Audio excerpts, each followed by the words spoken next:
그날 밤 호텔에 돌아와서 마르틴에 대한 모든 자료를 찾았습니다. 웹에 그의 이름이 나와 있는 신문 기사부터 사회 포럼까지 수많은 링크가 있었죠. 또한 그의 사진도 있었습니다. 거의 해변에서 찍은 사진이었어요. 얼마 후에 마르틴이 해변에 휴가를 갔을 때 찍은 사진이라고 설명해줬습니다. 사진에서 둘은 웃고 있었어요. 아버지와 아들. 보시다시피 마르틴은 아버지 어깨에 기대 그에게 키스하고 있어요. 둘 다 머리가 젖은 것을 보니 틀림없이 방금 물에서 나왔나 봐요. 제 컴퓨터에서 이 사진을 열 때마다 전 두 가지 생각을 멈출 수 없었습니다. 하나는 존속 살해에 대한 글을 쓰면서 언론이 하는 비꼬는 말에 대한 생각을 멈출 수 없었습니다. 그들은 아버지와 아들 사이에 다정함이 넘쳐나는 사진 한 장을 택해서 보여주는데 집착하고 있었죠. 이 사진을 선택했다는데 화가 났습니다. 차라리 선거 당일에 죄수가 법정을 도착하거나 나가는 그런 전형적인 사진을 보고 싶었는지도 모르겠습니다. 제가 생각을 멈출 수 없었던 두 번째 이유는 이 사진을 찍은 사람은 누군가에 대한 생각이었습니다.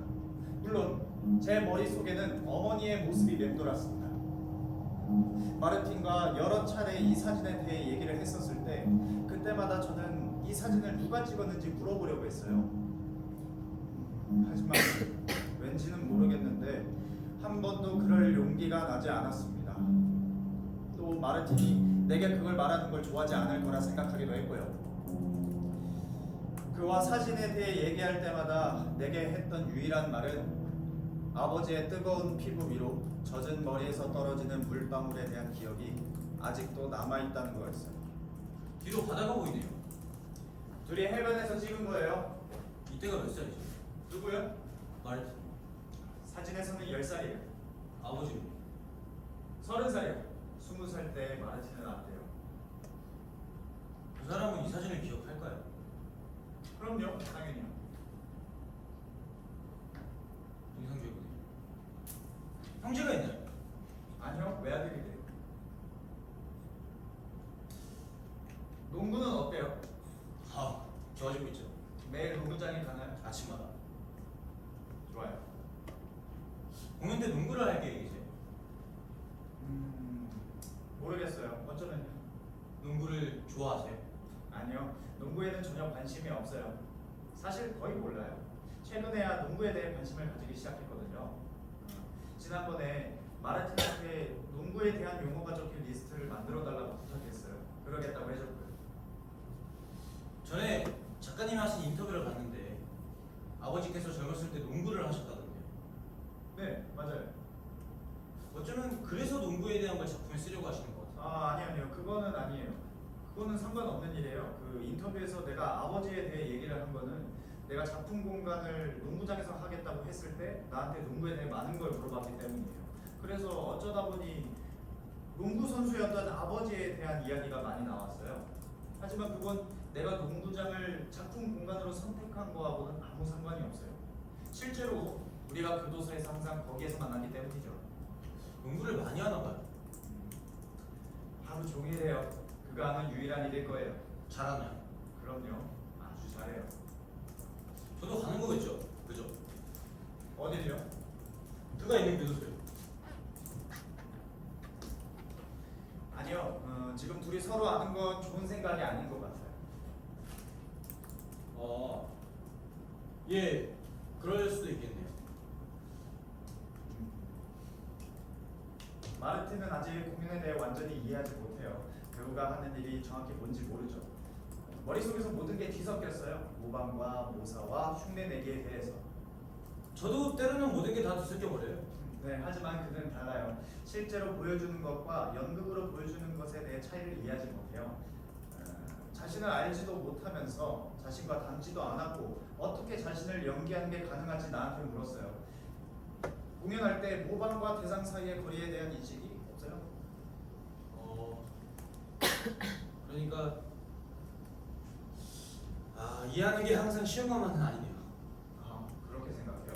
네, 제가 어떻게 알겠어요? 나한테 그건 아주 분명해요.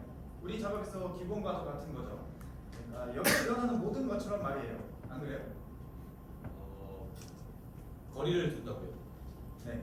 사실 그 거리가 예술을 항상 현실보다 더 우월하게 만든다고 생각해요. 그건 잘 모르겠는데요. 난 그렇다고 믿어요. 절대적으로 그래요. 잘 모르긴 해도. 전 그렇게 생각하지 않아요. 뭐 그럴 수 있죠. 사람마다 생각은 다른 거니까. 아, 근데 텍스트는 아직 그러니까 아직 쓰고 계시네요. 네, 조금씩. 그랑 만난 다음에 조금씩 써나가시는 거예요. 그쪽이랑 만난 다음에도 그래요. 아, 그러니까 날마다 첨가해가면서. 지금은 소재를 모으고 있어요. 내가 찾아낸 모든 것들이요. 그리고 나중에 그걸 어떻게 정리할지 생각하죠. 그럼 머릿속에 떠오르는 모든 것들을 모으시는 거네요. 아니요, 모두는 아니에요. 내가 그 관련성 있는 모든 것들을 이런저런 방법으로 합쳐가고 있어요. 예를 들어서 실제 세상을 재현하는 게 실제 세상보다 나을 수도 있다는 것 같은 것도 이용할 수 있겠죠. 혹은 방금 우리가 봤던 사진이나 아니면 그쪽에 오디션 때 읽었던 스핑크스에 대한 텍스트나 그 모든 것들을 나중에 조합하실 건가요? 형태를 만들어가는 거죠. 하지만 조금씩 서두르지 않고 할 겁니다. 그럼 그랑한 인터뷰에서 가장 흥미로운 소재를 꺼내시겠네요. 그럼요, 당연히요. 나한테 이야기했던 것들뿐만 아니라 내가 봤던 것들도 다룰 거예요. 내가 들었던 모든 것에 대해서. 어느 날 교도소에서 기차역까지 가는 버스에서 오는 길 내내 기사가 호베르토 카를로스의 아마다 아만데를 듣고 있었어요. 그 노래 뭔지 알아요? 아니요. 적네요.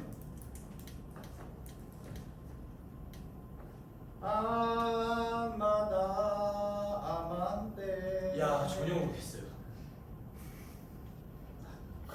좋아요. 나도 잘 몰라요. 아무튼 오는 길 내내 그 노래를 들어서 그런지 계속해서 맴돌았어요.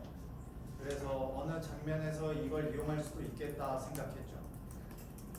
반드시 어느 장면에서 그걸 이용할 거예요. 어쩌면 우린 해변에서 찍은 이 사진에서부터 작업을 시작할 수 있을 것 같은데. 네? 해변에서 찍은 사진이다. 아, 무슨 생각해요? 아니에요, 아무것도. 생각해보고 있는데 다른 사람이 이게 연기되는 걸 걱정하는 건 자연스러운 일 같아요. 뭐 그럴 수도 있죠. 저도 그럴 것 같아요. 저도 누군가 저를 연기하는 게 좋을지 어떨지 잘 모르겠어요. 뭐 논리적으로 그래요. 하지만 그래도 배우잖아요. 안 그래요? 그쵸? 할 수 있어요. 시작할까요? 좋아요.